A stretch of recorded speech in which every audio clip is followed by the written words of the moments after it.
Hello YouTube friends, this is Richard Mabey with Richard Mabey Presents. It's just a few days before Memorial Day proper, coming up on Monday. I'm not feeling well at all. My eyes are very scratchy, my throat's very sore. And hopefully I'll get through this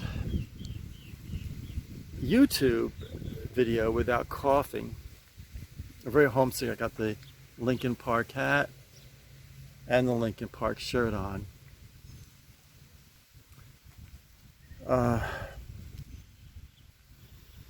Memorial Day. My great uncle, Earl Mabey, my grandfather's brother, was killed in France during World War I. And if you go on Google and put Earl Mabey, some of my writings may pop up of, I had written maybe 6 or 7 articles for local papers in New Jersey, northern New Jersey, on my uncle's time in France, from what I knew. And now there's a great debate. I had always said that my uncle, my great uncle Earl, was killed by a bullet. And then one of my cousins told me that when great uncle Earl's mom was alive, great grandma Mabey, this cousin of mine, she's just a few years older than me, that she remembers great grandma saying that Earl Mabey, my great uncle Earl, was killed by gas. Apparently the Germans used gas in World War I when the men were in the foxholes. So the point is, to me, it doesn't matter if it's if my great uncle was killed by a bullet or if he was killed by poisonous gas. He sacrificed his life for the principles of democracy. And, you know, in a way, fighting a kind of a fascist regime, and fighting in a dotted line way, fighting for America.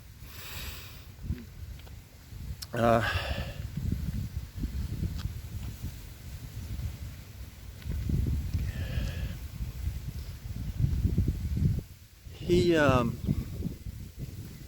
was brought over in a bag on a ship, and my grandmother always told the story in Newark, New Jersey, in a pier. And I don't know how they did it, but they brought over some of the bodies to be buried in the States. So my great uncle Earl is buried. His cemetery, his cemetery plot, his grave, is relatively close to the old Mabey homestead. It's about a mile away from the Mabey homestead, in a rather small cemetery. A lot of Mabeys are buried there. I miss it.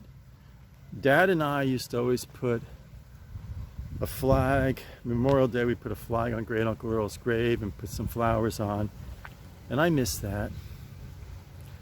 I think that's one of the things I miss. Not only was my great uncle, but a lot of my uncles, even when my dad was alive, his older brothers and mom's older brothers who had passed, Memorial Day, you know, and about the last 5 or 6 years of my dad's life, I used to drive the pickup truck, and we drive around and put flowers on all the graves. And not only, but he would put flowers on his parents' graves and flowers on Mom's parents' graves. And I come from a very patriotic family. My dad was the 5th of 9 children. It was 8 boys. And I think all but one had served in the service. My dad, my Uncle Ed, was World War II. My Uncle Skip was Korean War. And my Uncle Dave caught the tail end of the Korean War. And then my Uncle Jerry and my Uncle Bill, they were in the service. They were kind of like in the time between Korea and Vietnam. And I had, I think, 4 cousins that served in Vietnam. My cousin Bob just passed away a week ago, and he was a Vietnam veteran, United States Navy.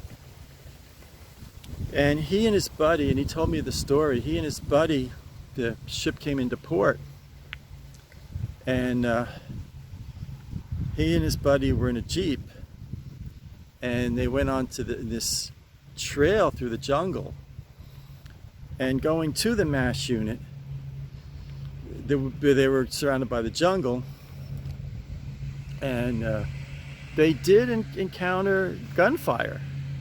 And he said, well, you didn't fight back, you didn't shoot back, you just put the pedal to the metal, and he said, I don't know how fast we were going, maybe 80 miles an hour or 90 on this little trail through the jungle being shot at, and it was all medical supplies and that kind of thing in the Jeep.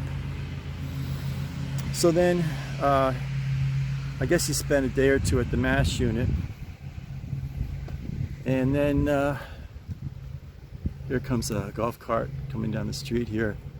Let me see what they're gonna do here. I always feel kind of silly when a car goes by and I'm holding the camera here. Let me see what they're gonna do here. It's kind of funny. Okay, they turned off. So, a lot of lawnmower activity right now. So, and he said on the way back that a lot of the jungle was gone from the Agent Orange. And he said he got sprayed by the Agent Orange. So, it was tough. I mean, it was tough. I mean,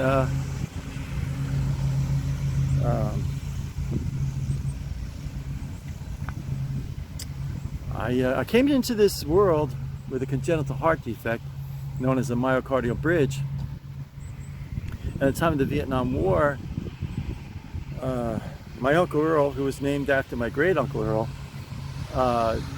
back in those days you had to pull strings. You had to know a politician to get into the National Guard. And I thought I'd go in the National Guard. So anyway, I with the myocardial bridge, the congenital heart defect, I didn't cut the mustard. So, and then ironically, my draft number is 354. I'm as red, white, and blue as the next guy. And I had intended to sign up for the National Guard, but they didn't want me. And, I got on the reject list. So, a lot of lawnmower activity right now. I'm going to take a break. A lot of people are walking around, and I'll be right back. So, YouTube friends, I walked to the mailbox, got to the mailbox, and realized I had forgotten my key. So I had to walk back home, got the key, and I decided to bring the old knapsack because in the event we have a package, it makes it a lot easier to just put the package in the knapsack as far as that goes.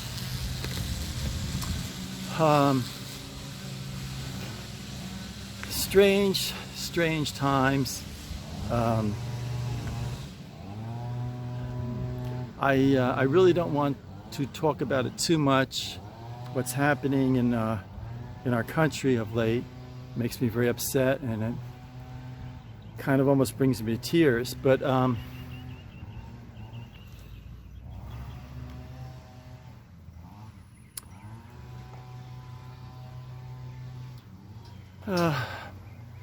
commentary has been made by minds greater than mine. So I back up to the mailbox just a couple of days before Memorial Day, battling the sore throat, the scratchy eyes, the coughing, the sneezing, the whole bit. Up here, there has to be over a dozen golf carts, and they're all in the pool together. And I don't really understand that. COVID is really, I don't want to put a scare out, but a good number of people in my neighborhood have COVID right now. So I don't know why anybody, I mean, I know inevitably someone is watching and they are a proponent of using a public swimming pool, and they use the public swimming pool every day, and I get that. But it just kind of is a mystery to me why so many people would choose to go into a public swimming pool in the midst of this. It's almost like a new awakening of COVID here in middle central Florida. I'll take a little break here. So I'm back at my little bench looking out to the golf course by the post office center, and I've got the blue bag on the ground is filled with mail. I brought my knapsack. I'm going to take the mail and put it inside the knapsack, make it easier. Plus, I have my umbrella, and I brought a little glass container of iced tea. Take a few sips of iced tea. Span around and take a look at the golf course and the lake. I love this view of the golf course. I love the pond. I like the little cement concrete path where the golf carts ride on the golf cart. I kind of like that. I just love the pond. I just love that pond. So, YouTube friends, I'm just sitting at the bench. I just had a sip of iced tea. Feels good to rest a little bit. And I'm going to get back, put the knapsack on, and begin my journey back home. So it's kind of nice to get out a little bit. I don't want to pass this on to anybody, so it was kind of nice just to take a little walk and not interact with anybody, but just to get outside was kind of nice. So I'm going to take a look-see in my knapsack. I always have little bits and pieces and little remnants of things in my knapsack. I'm going to check out my knapsack right now. It's kind of fun. So I found these photos in my knapsack. This is me at the ad agency. That was my desk, or my cubicle at the ad agency. I worked there for about, I don't know, maybe 7 years or so. Started out as a proofreader. Then I did do quite a bit of copywriting for ads. Let's see what else I got here. I got, this is a scene from the Hoop-de-Doo in Disney World. We went to Hoop-de-Doo one time, and that's the scene. That's quite a good show. Here is the set for Crosstalk, and that's Reverend Melvin Travis on the left-hand side, and myself on the right. That's the infamous Crosstalk banner, part of the set at Crosstalk. We were on the air for about 5 years, every Wednesday night at 8 p.m. on the cable television network of New Jersey. These are nice memories here. These are just pictures at random here. This is the old red barn that was in my backyard at the old Mabey homestead. Let's see what else I got here. That's the back driveway, winter scene in the old Mabey homestead. This is interesting. This is the big maple tree that was in the backyard at the Mabey homestead, and there was this cedar tree growing in the crevices of the main trunk and a main branch of the old maple tree. I always was fascinated by that. Let's see, I got a few more here. That's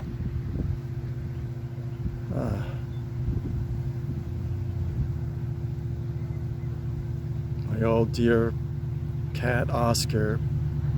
A really smart cat. What a fun cat.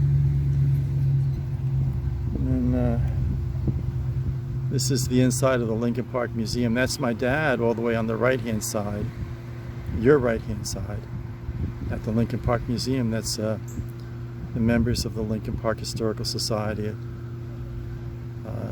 A couple of them have passed away now. And what else I got here? Reverend Travis and I used to do talks at the different civic organizations in New Jersey. This was at a Rotary Club. And what do I got here? This is the end of Mabey Lane.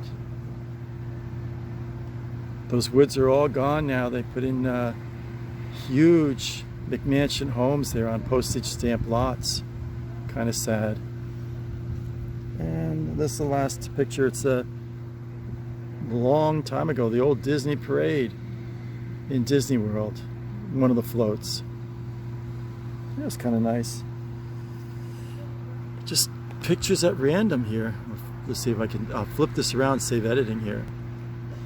So I'm gonna head back home and take one more sip of iced tea and take the walk back home. In great reverence, in honor, and